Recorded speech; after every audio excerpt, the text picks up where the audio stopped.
Berani berpikir bebas, siri ke-16. Mengapa manusia bersikap defensif apabila agamanya dikritik?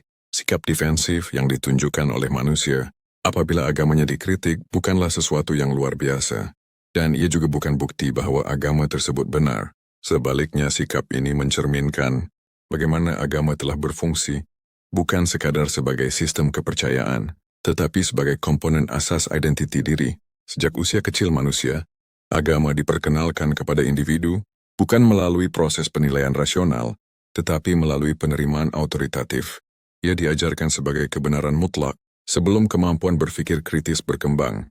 Dalam konteks ini, agama tidak dipelajari untuk difahami, tetapi diterima untuk dipercayai. Melalui pengulangan berterusan dalam keluarga, institusi pendidikan, dan struktur masyarakat, kepercayaan tersebut menjadi norma. Apa yang dinormalkan akhirnya dianggap benar, bukan karena ia diuji dan disahkan, tetapi karena ia tidak pernah dipersoalkan. Apabila individu mencapai usia dewasa, agama tidak lagi wujud sebagai satu set idea di luar diri. Ia telah berasimilasi menjadi identiti. Pada tahap ini, agama tidak menjadi pilihan sebagai sesuatu yang benar atau tidak, tetapi sebagai sesuatu yang diri itu sendiri. Oleh itu, kritikan terhadap agama ditanggapi sebagai serangan terhadap kewujudan dan marwah pribadi. Reaksi defensif menjadi tindak balas otomatik dan bukan hasil pertimbangan rasional. Keadaan ini diperkuatkan oleh doktrin yang meletakkan agama sebagai suci, sempurna, dan tidak boleh dipersoalkan. Apabila sesuatu kepercayaan diangkat ke status mutlak, ia secara otomatik dikeluarkan daripada ruang perbahasan rasional. Pertanyaan tidak lagi dilihat sebagai usaha memahami, tetapi sebagai ancaman. Kritikan tidak lagi difahami sebagai analisis, tetapi sebagai penentangan. Reaksi defensif yang muncul bukanlah hasil pemikiran logik, ia adalah manifestasi mekanisme perlindungan emosi. Ia berpunca daripada ketakutan, ketakutan kehilangan makna hidup, ketakutan terhadap kekosongan eksistensial, dan ketakutan menghadapi kemungkinan bahwa asas kepercayaan selama ini tidak seutuh yang disangka. Dalam keadaan ini, mempertahankan kepercayaan menjadi lebih penting daripada menilai kebenarannya. Struktur sosial turut memainkan peranan penting.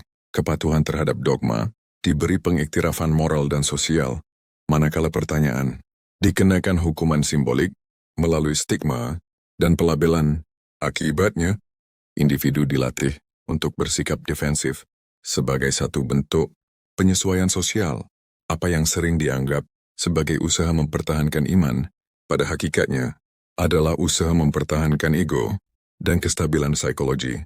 Kepercayaan yang benar-benar kukuh tidak memerlukan perlindungan emosi yang agresif. Kebenaran yang benar-benar kukuh tidak bergantung pada larangan bertanya. Kesimpulannya jelas, manusia bersikap defensif terhadap kritikan agama karena agama telah mengambil alih fungsi akal sebagai alat penilaian kebenaran. Selagi sesuatu kepercayaan diletakkan di luar jangkauan kritikan, selagi itulah pemikiran manusia akan kekal terbatas. Berpikir bukanlah ancaman kepada kebenaran, yang menjadi ancaman ialah kepercayaan yang menuntut penerimaan tanpa penilaian. Saya ringkaskan dengan penjelasan pendek dan mudah. Ketika kita masih kecil, kita hanya menerima agama, suap demi suap, tanpa ada upaya berpikir dan menilai.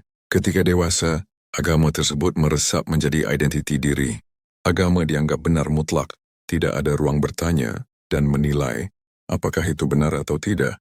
Kemudian, apabila agama tersebut dikritik, itu bermaksud menyerang identiti diri.